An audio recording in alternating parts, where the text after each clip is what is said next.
크리스마스를 앞에 두고 우리는 지금 강림절 기간을 보내고 있습니다. 이 강림절이라 하면 오실 메시아를 영접하기 위해서 준비하는 기간입니다.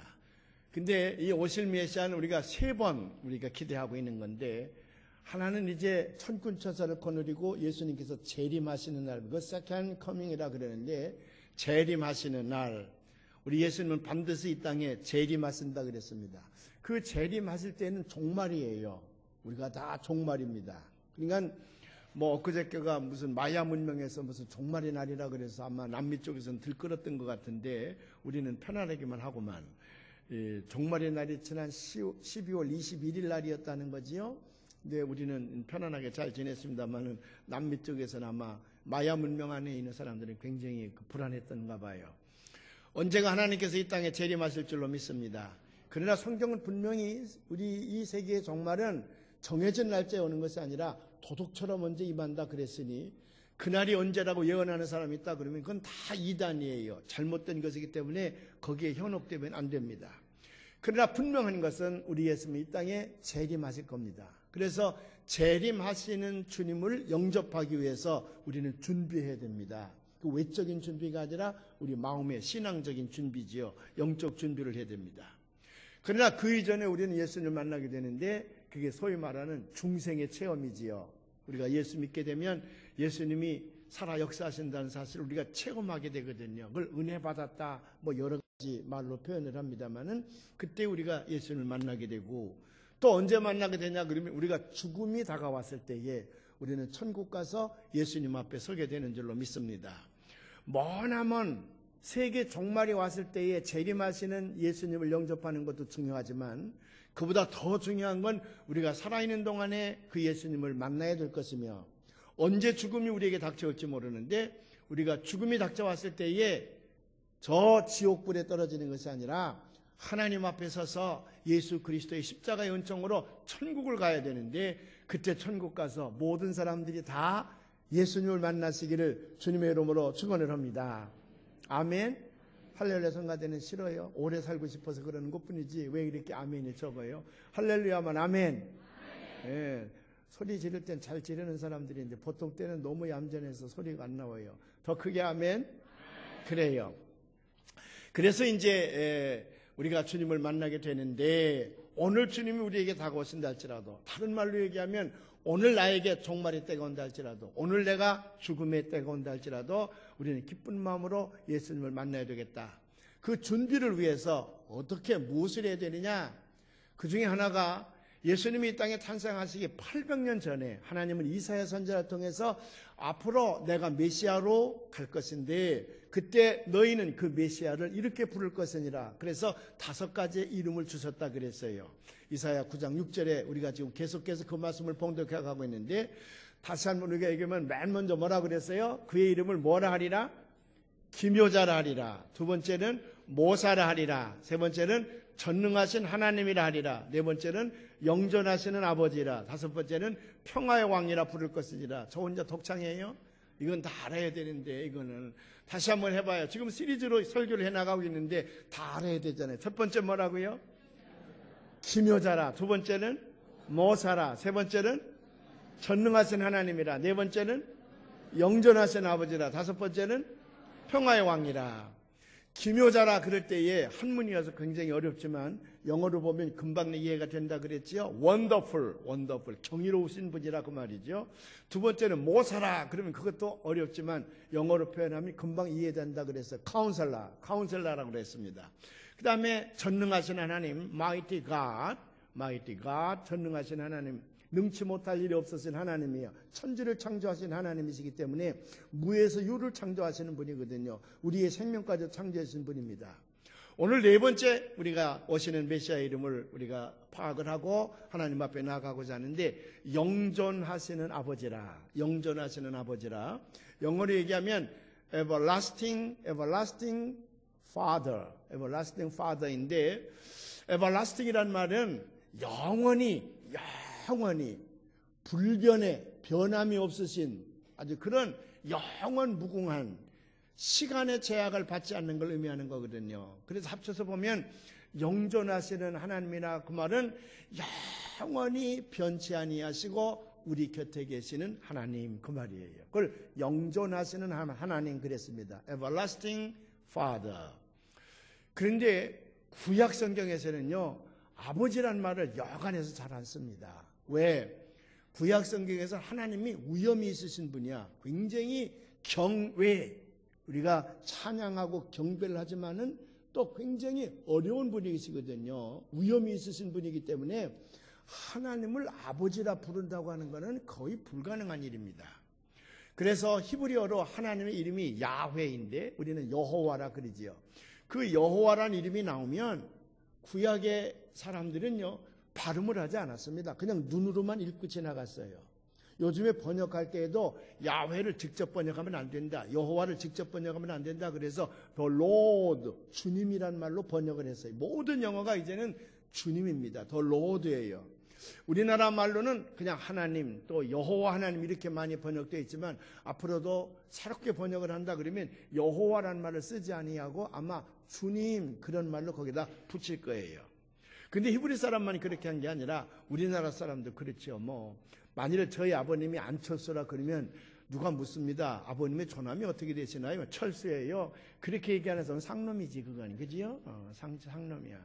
그렇게 얘기하지 않냐고. 어떻게 얘기하나? 예, 저희 아버님 조남은 안자, 철자, 숫자 이렇게 씁니다. 보통 그렇게 얘기하지 않나요? 최씨 가문도 그렇게 얘기하지요. 예, 아무리 볼품없는 가문이라도 아버님 조남이 어떻게 됩니까? 예, 안철수입니다. 철수예요. 그렇게 얘기하는 건 그는 아주 불효막심한 그런 사람이 하는 짓이지요. 우리도 우리의 부모님을 함자를 얘기할 적에는 한 자씩 떼어서 따로 말씀드리지 붙여가지고 확 부르지 않는 것처럼 히브리인들도 하나님의 이름을 함부로 부르지 않았습니다. 그런데 그 하나님, 위엄이 높으신 하나님을 아버지라고 표현한다는 건 굉장히 어려운 일이에요. 그런데 하나님은 이미 예수님이 이 땅에 탄생하기 800년 전에 앞으로 내가 메시아로 땅에 갈 것인데 너희들은 나를 영존하시는 아버지라 부를 것이라. 이건 아주 혁명적인 사건이에요. 뭐 예수님의 탄생 자체가 혁명적인 사건이지 뭐.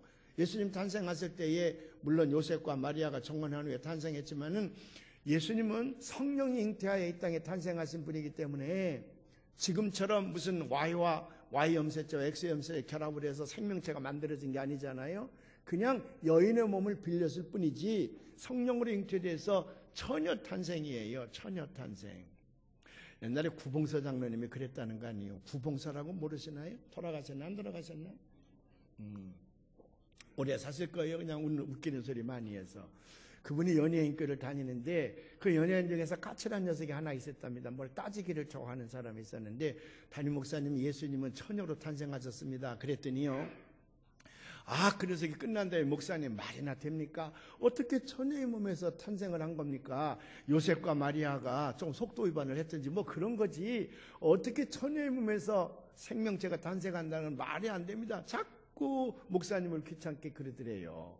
그래 화가 잔뜩 나가지고 구봉서 선생님이 그랬다잖아. 야 인마 그 남편 요셉이도 괜찮다는데 인마 네가 왜 지랄이요? 그랬다는.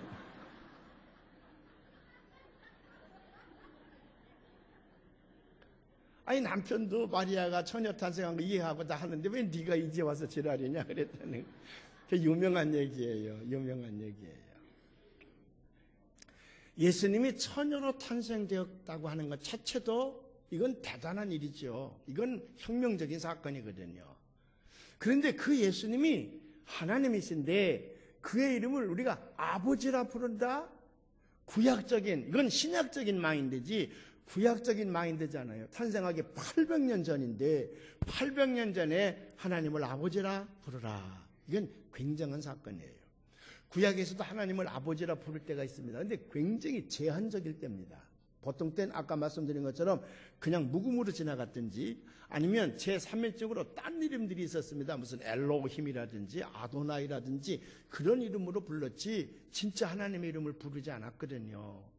근데 언제 아버지라고 제한적으로 불렀냐면 하나님은 우리의 구원자, 세비어 또는 리디머라 그러는데 우리를 구원해 주시는 분이라고 하는 걸 얘기할 때는 가끔 그 앞에다가 아버지란 말을 붙인 적이 있긴 했어요. 아주 제한적이지만 그 한 예가 이제 시편 89편 26절에 있는 말씀인데 우리 한번 봉독해 봐요. 시편 89편 26절의 말씀입니다. 그가 내게 부르기를 주는 나의 아버지시요 나의 하나님이시요 나의 구원의 바위시라 하리로다. 여기 보는 주는 나의 아버지시요 그런데 반드시 그 뒤에 가서 뭐라고 써있냐면 그는 나의 구원의 바위시라. 구원자 되신 하나님을 얘기할 적에는 아버지란 말을 제한적으로 쓰긴 썼다는 말이죠. 이사야 63장에도 이렇게 기록하고 있습니다. 한번 읽어보십시다. 주는 우리 아버지시라. 아브라함은 우리를 모르고 이스라엘은 우리를 인정하지 아니할지라도 여호와여 주는 우리 아버지시라. 옛날부터 주의 이름을 우리의 구속자라 거든요. 이렇게 하나님이 우리의 구원자라고 하는 말을 표현할 적에는 제한적으로 아버지란 말을 썼지만 여간에서는 아버지란 말을 쓰지 않았는데 오늘 아버지라고 800년 전에 하나님께서 그렇게 이름을 지어주셨다고 하는 것은 우리 인간들에게는 굉장한 사건이라고 말이지요. 구약 성경에서의 하나님의 품성을 얘기하라 그러면 아버지다운 품성입니다. 근데 그 아버지다운 품성, fatherhood이라 그러죠. fatherhood. 아버지 되심의 품성은 두 가지로 늘 표현이 되고 우리에게도 기억이 되잖아요. 하나는 아버지는 위엄이 있으시고 아주 위엄이 있으시고 기풍이 있고 힘이 있고 능력이 있고 아주 경외와 두려움 그런 엄하신 아버지, 그런 아버지가 아버지상이 있는가 하면 또 하나의 아버지상은 자상하시고 우리를 보살펴 주시고 이끌으시고 어루만지시고 우리를 먹여 살리시는 그런 아버지상이 있죠. 근데 구약 성경의 아버지상은 전자예요. 위엄이 높으시고 기풍이 있고 힘이 있고 아주 준엄하신 그런 분이라 그렇게 표현되어져 있는데 그런 하나님을 예수님으로 오실 때에는 자상하신 하나님으로 표현되어지는 것 자체가 하나님께서 이 성육화의 사건을 대단한 역사적 변화의 사건으로 우리에게 다가오시는 겁니다. 지난번에 신해산에 우리 성지순례단에 갔었는데 그 다음에 우리 앞팀이 납치돼서 큰일 날 뻔했습니다만은 신해산에 갔을 때에 우리 설명을 잘 들었어요. 뭐냐면 모세가 신해산에 올라가서 하나님을 만나게 되잖아요. 그때 하나님이 이제 임재하게 되거든요. 하나님이 임재, 하나님의 품격을 그때 얘기하는데 하나님은 그때 막 빛이 번쩍거리고 불이 나고 지진이 일어나면서 하나님이 임재해서 말씀하셨다는 거야. 그래서 우리 순례단 가운데 한 분이 안내자에게 물었어요. 왜 산이 온통 다 불이 시커멓게 다 꼬실러져 있어요? 그렇게 물으니까 안내자가 아이고 내가 그 설명을 못했네요. 저 산이 신해산이 저게 다 까맣게 끄실려 있는 까닭은 3500년 전에 모세에게 하나님이 나타났을 때에 그때의 그 모습이라 그 말이죠. 아주 위엄이 있는 모습입니다. 근데 그 하나님이 예수님을 통하여 이 땅에 오실 때에는 아주 자상하시고 우리를 돌보아 주신 아주 따사로운 손길로 우리의 친구가 되어주시는 그런 아버지로 우리에게 오시고 있음을 하나님은 예언하시는데 그 이름을 그러기 때문에 영존하시는 아버지시라. 우리 다 같이 해보십시다. 영존하시는 아버지. 예. 그 영존하신 아버지로 오시는데 왜 사람의 몸을 가지고 오시느냐?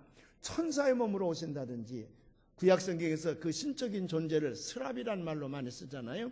그 스랍의 존재로 오셨으면 모든 사람들이 무서워서라도 예수님을 잘 섬기고 받들었을 것인데 왜 사람의 몸을 가지고 성육하셨을까? 그거에 대한 질문은요. 히브리서 기자가 아주 잘 해주고 있습니다. 히브리서 우리가 2장 16절의 말씀을 봉독해 보려고 그러는데 한번 다 같이 봉독해 보십시다. 이는 확실히 천사들을 붙들어 주려 하심이 아니요 오직 아브라함의 자손을 붙들어 주려 하심이라. 여기 천사들을 붙들어 주심이 아니요, 우리말로는 조금 번역이 애매하지만 영어 보면 금방 내 알아요. It is not angels he helps. 예수님이 아버지 하나님으로 이 땅에 오신다고 하는 말은 천사들을 도우러 오시는 것이 아니라 우리 사람을 도우시러 오시기 때문에 예수님은 사람의 몸으로 이 땅에 오실 수밖에 없었다는 거지요. 왜 예수님이 성육하셨는지 여러분들은 잘 아실 것입니다. 근데 사람으로 오시되 그 예수님은 몇 가지로 표현을 하거든요. 첫째는 왕으로 오셨다. 왕. 킹이에요. 그 평화의 왕. 예수님 왕으로 만왕의 왕 그렇게 얘기하잖아요. 찬송도 그런 찬송이 많잖아요. 근데 평화의 왕, 우리 만왕의 왕으로 오시는 왕이시지만은 반드시 그 뒤에 붙는 거는 아버지성 때문에, 이 fatherhood 때문에 겸손의 왕입니다. 그 징표로 낙이 타고 오셨다. 성경에 여러 군데가 써 있잖아요. 하나만 우리가 봉독해 보면 마태복음 21장 5절에 있는 말씀입니다. 한번 봉독해 봐요. 시온 딸에게 이르기를 네 왕이 네게 임하나니 그는 겸손하여 나귀 곧 멍에 맨 짐승의 새끼를 탔도다 하라 하였느니라. 스가랴 선지자도 그렇게 얘기했습니다. 공의로우신 하나님이지만은 아버지, 영전하시는 아버지로 이 땅에 오시기 때문에 그는 나귀를 탄 겸손의 왕이요 평화의 왕으로 오셨다는 거예요. 물론 예수님께서는 제사장으로도 오셨습니다. 히브리서에서는 제사장으로 오신 예수님을 얘기해, 대제사장. 또 예수님은 선지자의 상으로도 오셨습니다. 그러나 그런 것보다 더 중요한 건 뭐냐면 우리 예수님은 아버지로 오셨다는 것, 영전하시는 아버지로 오셨다고 하는 것이 우리에게는 얼마나 큰 축복인지 모릅니다. 우리를 돌보시고 우리를 이끌어 가시고 우리 인도해 주시고 우리를 먹여 살리시고 하는 그런 아버지, 모든 것을 용서하시고 용납하시고 포용하시는 아버지, 그런 아버지, 우리가 잘못됐을 때의 본래의 모습으로 다 회복시켜 주시는 아버지, 그 아버지의 모습으로 이 땅에 오셨다는 거예요. 그러면 아버지도 이 땅에 오셔서 무슨 일을 하셨는가, 우리와의 어떤 일을 하셨는가? 첫 번째는 가족관계를 형성하셨다는 거예요.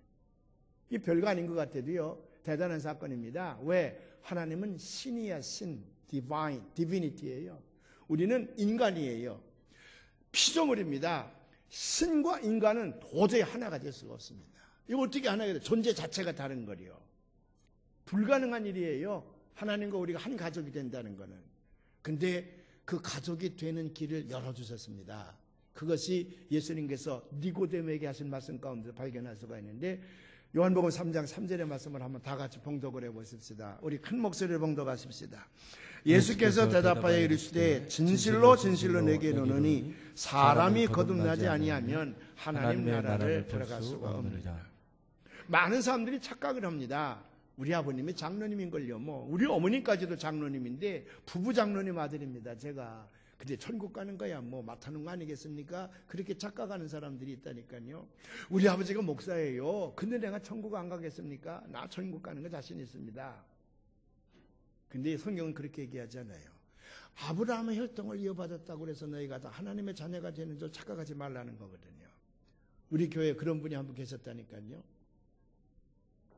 이제 딴 데로 이사 가셨습니다만은 부인은 교회를 잘 나와요. 근데 남편이 늘 교회 앞까지 이렇게 모시다 주고 가는 거예요. 더 착한 품성은 뭐냐면 어떤 날 교회가 길어집니다. 2시간, 3시간이 자기 부인이 조금 몸이 좀 현찮으면 바깥에 차 안에서 기다리고 있는 거예요. 이제 끝나면 모시고 가려고. 그 얼마나 착한 남편이에요. 근데 한 번도 들어와서 예배는 안 보는 거라.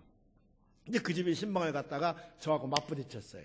그럼 우리 앉아서 얘기합시다. 예배를 보고 나서 아니 근데 왜 예배당에 안 들어오시는 거예요? 왜 부인만 데려오면 안 들어오시는 거예요? 들어와서 예수 믿고 구원 받으셔야지. 천국 갈 때에 부인만 가면 되겠습니까? 그랬더니 그분이 제게 뭐라고 하냐면 빙긋이 웃으면서 목사님 걱정하지 마세요. 우리는 부부애가 남다릅니다. 제가 우리 아내를 예배당까지 데려다 주는 것만 봐도 알잖아요. 52주 거의 안 빠진다는 거예요. 이렇게 내가 부인을 위해서 희생하는 까닭도 부인과 저의 관계가 남다르거든요. 그런데 제 아내가 천국 갈 때 야박하게 저 혼자만 갈 리가 있습니까? 그러니까 천국 가는 거에 대해서는 전혀 걱정하지 말라는 거예요. 아니에요. 갈 수 있어요? 없어요? 못 가요. 왜냐하면 그때는요 하나님과 나와의 단독자의 만남을 통해서 구원의 역사가 일어나는 거지 절대로 누구 빼고는 못 가요. 누구 빼고는 못 가요. 그래서 예수님께서 아브라함 혈통을 가졌다 그래서 너희가 다 구원받는 게 아니라고 하신 말씀이 거기에요. 내가 하나님 앞에 어떤 관계를 가지고 있느냐에 따라서 구원이 이루어지게 되는 줄로 믿으시기를 바랍니다. 그래서 요한복음 3장 6절부터 7절까지 니고데모에게 이렇게 얘기를 했습니다. 우리 한번 봉독해 보십시다. 육으로 난 것은 육이요 영으로 난 것은 영이니 내가 너에게 거듭나야 하겠다 하는 말을 놀랍게 여기지 말라. 거듭난다는 말을 니고데모는 이해를 못했어요. 내가 다 늙었는데 지금 어머니 뱃속으로 어떻게 들어갔다 다시 나온다는 말입니까? 그렇게 물으니까 아니다. 육으로 거듭나야 된다는 말이 아니라 영으로 거듭나야 된다는 말이다. 우리가 육의 존재는 땅에 묻혀서 다 흙을 돼버리고 맙니다. 그러나 영의 존재는 달라. 우리 영이 거듭나야 영이신 하나님과 아버지 관계를 맺을 수가 있다. 영적으로 맺는다는 얘기예요. 우리 예수님이 이 땅에 오심으로 말미암아 하나님과 나의 관계가 영적으로 맺어져서 한 가족을 이루게 하시는 줄로 믿습니다. 이 축복을 받은 여러분들에게 축하를 드립니다. 언제든지 하나님을 아버지라 부를 수 있는 이 놀라운 축복은 예수님을 통해서 여러분들에게 오신 줄로 믿습니다. 두 번째로 fatherhood, 아버지성이라 부성이라 그러죠. 아버지 되심으로 우리에게 오신 까닭은 아버지는 뭐 하시는 분이에요? 아버지는 처자식을 먹여 살리는 분이야. 돌보고 보호하고 먹여 살리는 양육하는 프로비전이에요. 이건 능력이 없으면 아버지는 아버지성을 잃어버리는 겁니다. 오늘도 제가 신랑 신부감이 와서 결혼한다 그래서 야 미국 군대에서는 이 남편이 충분히 가족을 처자식을 먹여 살릴 만큼 수입이 없으면 이거 결혼 허락을 안 하는 건데 대학원생이면 어떡하냐 그랬더니 아버지가 있다가 제가 1년 동안 할 수 없이 보살피기로 했습니다. 아버지는 처자식을 먹여 살릴 수 있어야 됩니다. 그게 아버지예요. 또 아버지가 되면 당연히 처자식을 먹여 살리는 거예요. 그건 목숨 걸고 처자식을 먹여 살리는 거예요. 그건 짐승도 똑같아요. 우리 예수님께서 하나님 아버지로 우리에게 오신다고 하는 말은 우리로 하여금 엄청난 축복을 주신 거거든요. 그게 산상수훈에 나와 있습니다. 우리 마태복음 6장 25절부터 32절에 있는데 너무 좋은 말씀이거든요. 이거 시간이 많이 걸리지만 한번 우리가 봉독해 보려고 그래요. 매일 봉독하시면 참 좋겠어요. 여러분들이 가정에서요. 우리가 빠른 속도로 한번 봉독해 보려고 하는데 전체를 다 한번 읽어보십시다. 그러므로 내가 너희에게 이르노니 목숨을 위하여 무엇을 먹을까 무엇을 마실까 몸을 위하여 무엇을 입을까 염려하지 말라. 목숨이 음식보다 중하지 아니하며 몸이 의복보다 중하지 아니하냐. 공중의 새를 보라. 심지도 않고 거두지도 않고 창고에 모아들이도 아니하되 너희 하늘 아버지께서 기르시라니 너희는 이것들보다 귀하지 아니하냐. 너희 중에 누가 염려함으로 그 키를 한 자라도 더할 수 있겠느냐. 또 너희가 어찌 의복을 위하여 염려하느냐. 들의 백합화가 어떻게 자라는가 생각하여 보라. 수고도 아니하고 길쌈도 아니하느니라. 그러나 내가 너희에게 말하노니 솔로몬의 모든 영광으로도 입은 것이 이 꽃 하나만 갖지 못하였느니라. 오늘 있다가 내일 아궁이에 던져지는 들풀도 하나님이 이렇게 입히시거든 하물며 너희일까 보냐. 믿음이 작은 자들아 그러므로 염려하여 이르기를 무엇을 먹을까 무엇을 마실까 무엇을 입을까 하지 말라. 이는 다 이방인들이 구하는 것이라. 너희 하늘 아버지께서 이 모든 것은 너희에게 있어야 할 줄을 아시느니라. 아멘. 믿는 자들은 이것 때문에 걱정할 필요 없다고 말이지요. 성지순례 가면 다볼산이라는 데 갑니다. 그 변화산 사건이 일어나는 곳인데 그 다볼산 또는 갈멜산 이런 데를 가거든요. 또 저쪽에 그 중동 솔로몬이 그 전차 부대를 전차 부대의 기지로 사용했다는 그런 데를 가는데 거기 가면요 솔로몬의 옷보다 더 아름답다 그러면서 들에 핀 백합화 그게 쫙 빨갛게 펴 있어요. 근데 그냥 보면 별로 아름다운 것 같지가 않아. 근데 그 꽃 한 송이를 딱 보면 가만히 가서 제가 사진을 이번에 몇 개 찍어 가지고 왔는데 아마 이 다음 주일에 그 성지순례단 순례기 책에 나온다는데 아마 거기도 사진이 있을 거예요. 보면 정말 뷰티풀해요. 조그마한 꽃인데도 가만히 들여다보면 정말 아름다워. 솔로몬이 제 아무리 돈이 많고 부귀영화를 누린다 할지라도 그가 입은 옷이 이 자연에 피고 있는 이 들의 백합화가 들이야 어림도 없을 것 같아요. 너무 아름다워요. 들의 백합화도 하나님께서 다 만들어서 자라게 하시는데 하물며 착한 빠진 너희일까 보냐. 아버지 된 내가 다 건사하리라. 더 건사하리라. 이 손길이 여러분에게 함께 있는 줄로 믿으시길 바랍니다. 신약성경에 보면요 참새에 대한 얘기가 나오거든. 참새. 지금은 참새값이 비싼가 봐요. 요새 참새 한 번도 못 먹어봤네 그거. 제가 시골에서 자랐기 때문에요. 요즘에 이렇게 날씨가 추우면 초가집이 이렇게 있으면 초가집. 이런 거 한 번도 경험하지 못한 서울 전 사람들은 정말 불쌍한 사람들인데 그 초가집에 이렇게 가면 참새가 거기서 이렇게 쏙 들어가 자고 있어요. 그 풀에 전지를 탁 밝히면요. 그 참새가 못 날아갑니다. 눈을 지그시 감고 가만히 있어요. 그럼 목마를 타고서 탁 가서 잡는 거예요. 노재동 장로님이 잡아봤죠. 예. 예? 통발로 잡아보고. 통발로 갖다 대고서, 야, 그건 좀 무식하게 막 이렇게. 저는 손으로만 손으로 탁탁 잡았는데, 그거 대여섯 마리 잡아가지고, 이 부엌에 지프로 불을 떼거든요. 거기다가 구우면요. 얼마나 맛있는지. 이거 못 먹어본 사람은 참 불쌍한 사람들이야.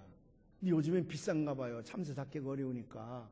요즘엔 뭐 그런 거 못 봤는데, 근데 이스라엘에서는 그 광야에서 참새가 아주 흔해 빠져가지고 제일 싸구려 고기가 참새야. 한 아시리온이라 그러면 우리나라 돈은 10원이야, 10원. 한 아시리온에 참새를 2마리 준단 말이야. 얼마나 싸구려예요. 2아시리온이면 몇 마리를 줘? 4마리를 줘야 되잖아요. 근데 언제든지 2아시리온이면 참새 1마리를 더 물어준다. 2아시리온이면 5마리를 준다는 거야. 이건 뭘 의미하냐면 아주 싸구려 고기라는 얘기거든. 그런데 하나님께서는 그 참새 하나도 그냥 놔두지 아니하신다. 공중에 나는 참새가요, 하나님의 뜻이 아니면 절대로 땅에 떨어지지 않는다는 거예요. 그 참새까지도 다 돌보신 하나님이 하물며 내가 너희일까 보냐. 좋으신 하나님이에요. 그 좋으신 하나님이 아버지의 모습으로 여러분들을 돌보고 있다고 하는 것 하나님의 축복인 줄로 믿으시길 바랍니다. 그 아버지를 믿으셔야지. 그 아버지를 믿어야지. 세 번째로 여기서 fatherhood, 아버지로 우리에게 오신다는 말은 뭘 의미하냐면 아버지의 사랑이에요. 이 아버지의 사랑은 정말로 값진 것입니다. 이 보통 사랑과 달라요. 보통 사랑과 달라. 우리 요한일서 3장 1절의 말씀 아까도 봉독했지만 한번 봉독해 보십시다. 보라, 아버지께서 어떠한 사랑을 우리에게 베푸사 하나님의 자녀라 일컬음을 받게 하셨는가. 우리가 그러하도다. 그러므로 세상이 우리를 알지 못하면 그를 알지 못합니다. 아버지의 사랑은 흔해 빠진 그런 사랑이 아니야. 그냥 뭐 친절하고 상냥하고 그냥 무조건적으로 뭐 내 자식이냐 좋은 게 좋지 뭐 그래서 내 뱉는 그런 사랑이 아니라, 그래서 아버지의 사랑은 할아버지 사랑과도 달라. 할머니 사랑과도 달라요. 아버지의 사랑은 전혀 다른 사랑입니다. 아버지의 사랑은 자비와 용서와 용납과 뿐만 아니라 복종과 훈련이 있다고 말이에요. 왜? 만들어 가야 되기 때문에 그렇습니다. 히브리서 12장 6절에는 아버지의 사랑을 이렇게 표현하거든요. 한번 봉독해 보십시다. 주께서 그 사랑하시는 자를 징계하시고 그가 받아들이시는 아들마다 채찍질하시니라 하였으니. 이 아버지의 사랑이야. 왜? 아버지의 사랑은 그 자식에 대한 책임이 있는 거예요. 그러나 아버지의 사랑에는 싸구려 사랑은요, 그냥 잘해주면 되지 뭐 도둑질을 하거나 그놈이 무슨 망할 짓을 하더라도 그까짓 거면 내 자식이냐? 그냥 아무렇게나 한다고 말이에요. 그 앞에서 그냥 좋으면 좋은 거지 뭐. 그건 책임 없는 사랑이거든요. 아버지의 사랑은 달라요. 아버지의 사랑은. 그래서 가끔요 예수 믿는 사람들이 하나님 앞에 불평할 때가 있습니다. 왜? 나는 이렇게 예수를 잘 믿는데 왜 이런 어려움이 있고 저 자식은 예수도 안 믿고 순 죄만 지는데 잘 사는가? 거기에 대한 불평, 불만이 있어요. 제가 불평, 불만이 제일 많았던 게 중학교 때인데, 사춘기 때인데, 제가 시골에 살면서 학교를 멀리 다녔다 그랬잖아요. 들을 지나고 산을 지나면 내를 지나, 또 들을 지나고 산을 지나고 두 개의 내과를 지나서 학교를 갔으니까, 여러분 내과라 그러니까 뭐 낭만적인 거 뭐 돌다리 지나서 가는 것 같지만 여름에는 여기까지 다 가지고요, 책가방 전부 다 남녀 학생 할 것 없이 머리다 이고 팔짱을 끼고 목숨 걸고 그 내를 건넜습니다. 그래서 제가 학교 다니는 동안에 2명이나 빠져 죽었어. 물살에 휩쓸려 가서. 생명 내대고 학교 다녔다는 얘기요, 내를 건너서 다 했다는 얘기는 할렐루야 성가도 똑바로 들어요. 쫄지 말고. 내가 그렇게 해서 생존해낸 사람이에요. 근데 그때 들을 지나 1월, 2월달 땅땅 얼은 들을 지날 때 농부들이 뗄감이 없으니까 벼를 벤 포기를 그걸 캐가지고 탈탈탈탈 털어서 그걸 말려서 땔감으로 삶는 거야.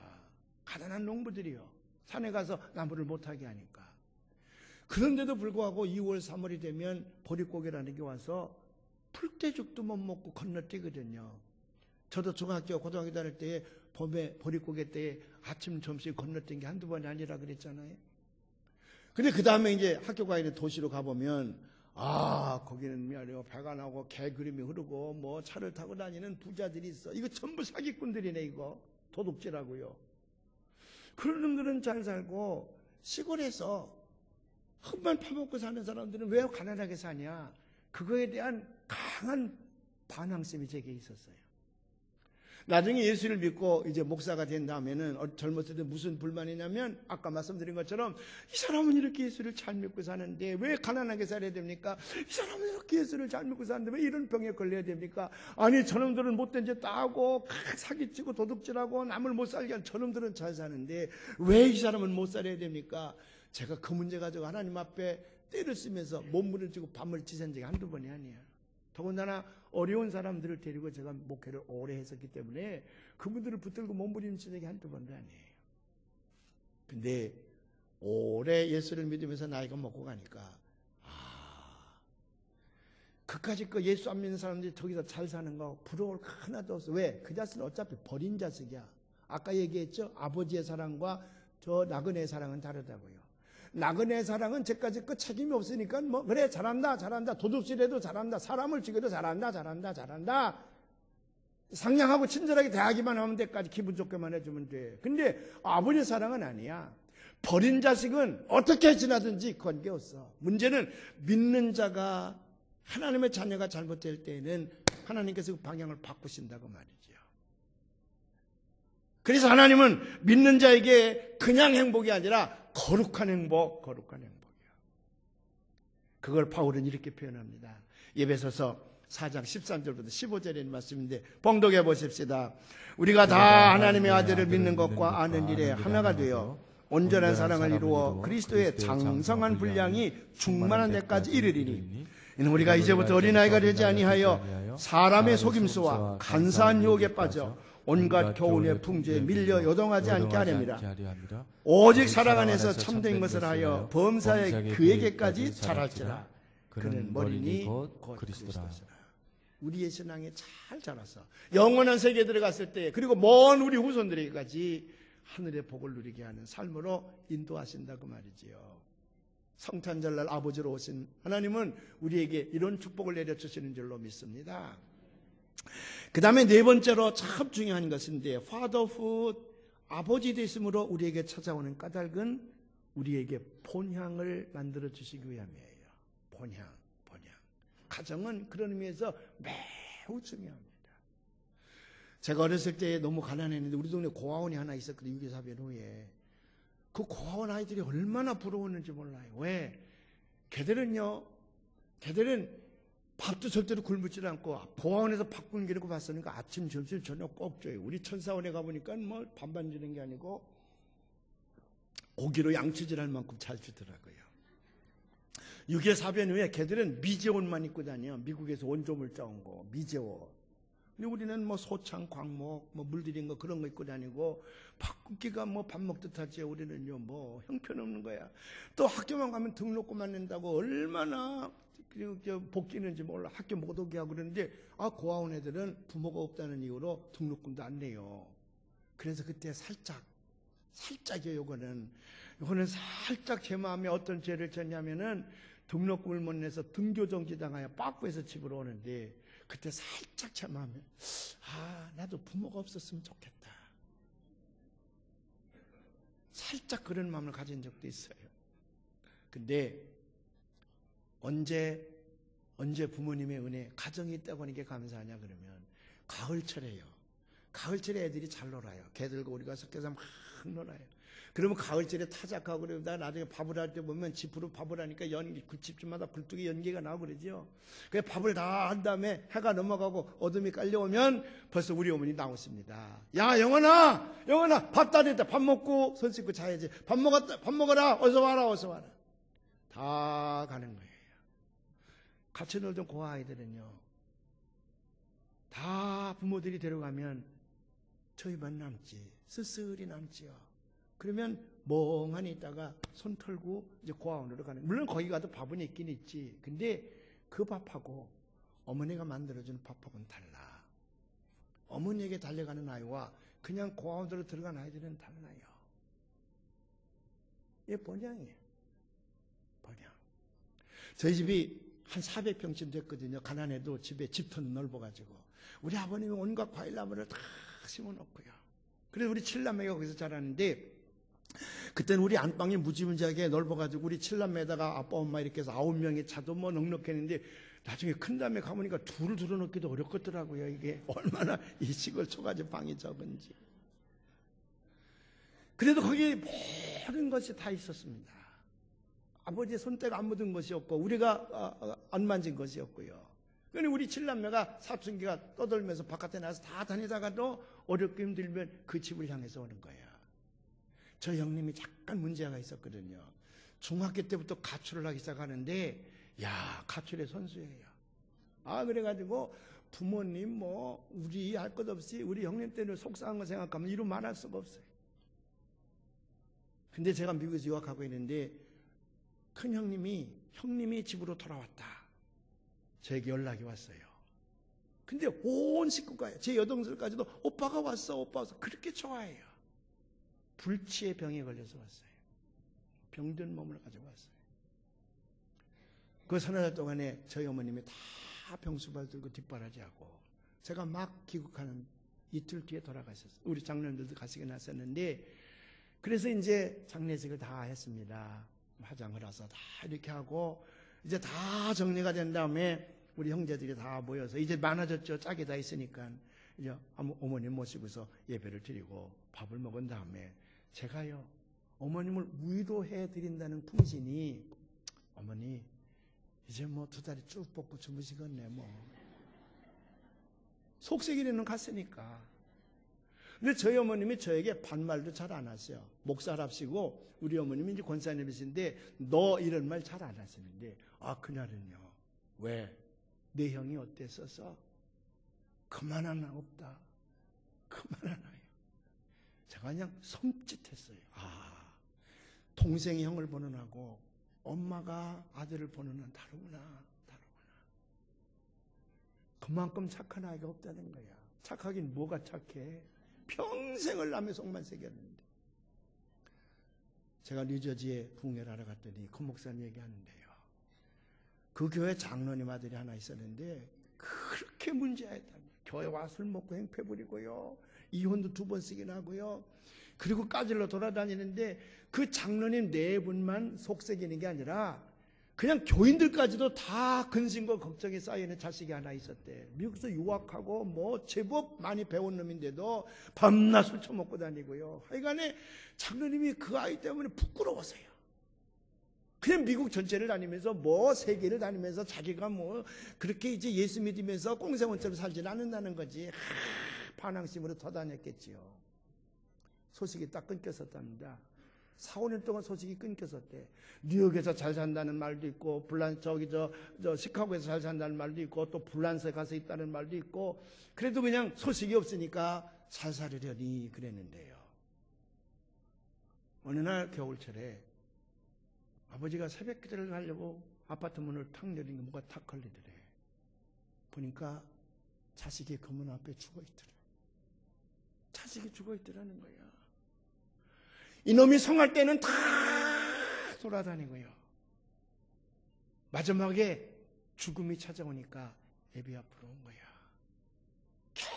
겨우 거기까지 와서 문을 열 용기가 없었지. 꽤 추운 날 거기 있다가 그냥 죽은 거야. 그 아버지가 얼마나 마음이 아팠겠습니까? 제가 그전에도 한번 말씀드렸잖아요. 제가 아주 충격적인 말을 들었다고. 버지니아에 있는 신앙이 좋은 가정에 16살 먹은 딸아이가 있었는데 이 아이가 오만 사춘기 때에 자기를 절제하지 못하고 가출을 했습니다. 뉴욕 할렘가로 갔습니다. 뉴욕 할렘게 술집거리에 가니까 인기가 얼마나 있어. 하늘을 치솟지요. 뭐 저녁마다 뭐 숱한 남자들이 몰려들지. 소위 영계가 아니겠어. 무리 남자들이 와서 돈을 뿌리고 가지요. 이야, 이런 걸 모르다니. 아버지 집에 살 적에는 너무 제한이 많았거든요. 근데 뭐 자기 마음대로 할 수 있지. 돈 많이 벌리지요. 그러니까 거기서 막 인기를 했는데 뭘 몰랐느냐? 술집 여자의 수명이 짧다는 걸 몰랐어. 그래서 아버지 어머니 속세 끊고 이제야 내가 살 길이 생겼다. 성경에 나온 탕자처럼 신나게 살다가 어느덧 21, 22 되니까 또 다른 이제 오다니 말이 돼. 벌써 왔어야지 이놈아. 감기만 걸려도 내가 오면 될걸. 네 방을 보거라. 매일 밤 내가 너를 기다리고 있었는데 이놈아 무슨 애비의 용서 그리 필요했단 말이냐. 잘 왔다 잘 왔어.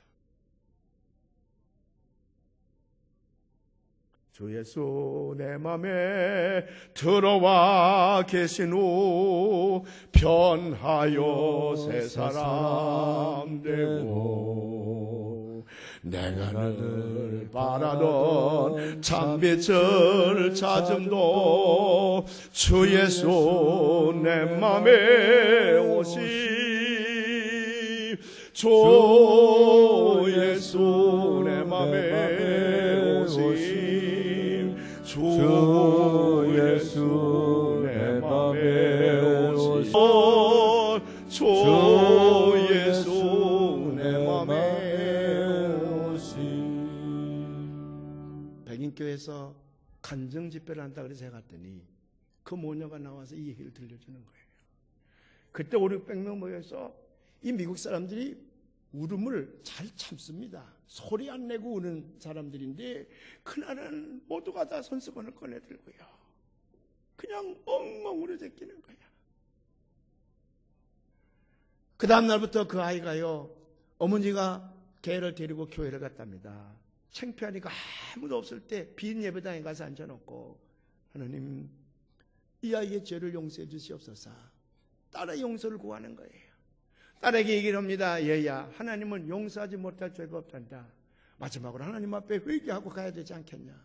그래서 아무도 없는 예배당에 가서 한 주, 2주, 3주 기도를 하는데 3주가 지났을 때에 그 아이가 낫기 시작을 해서 완전히 나았어요. 그래서 모녀가 간증을 하는데 그들이 불렀던 은혜 받은 찬송이 이 찬송이라는 거야. 야, 모녀가 이 찬송을 하고 느껴오는데요.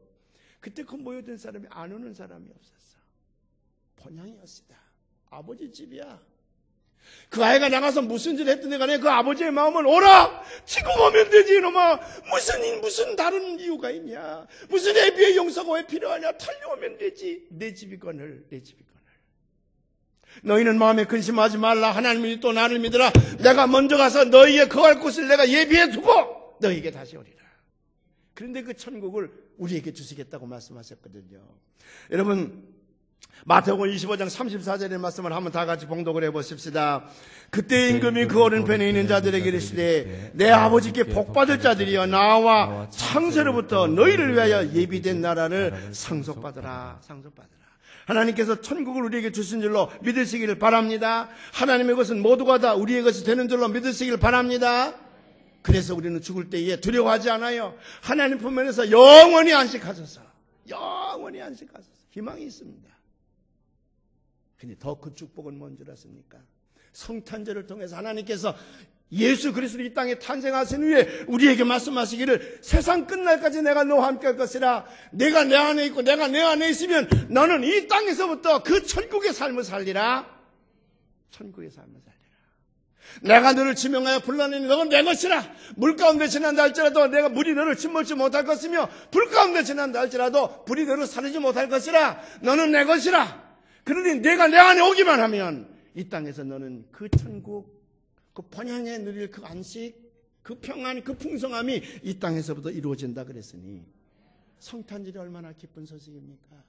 아버지로 오시는 예수 그리스도를 영접하시는 기쁜 성탄절이 되시기를 주님의 이름으로 축원을 합니다.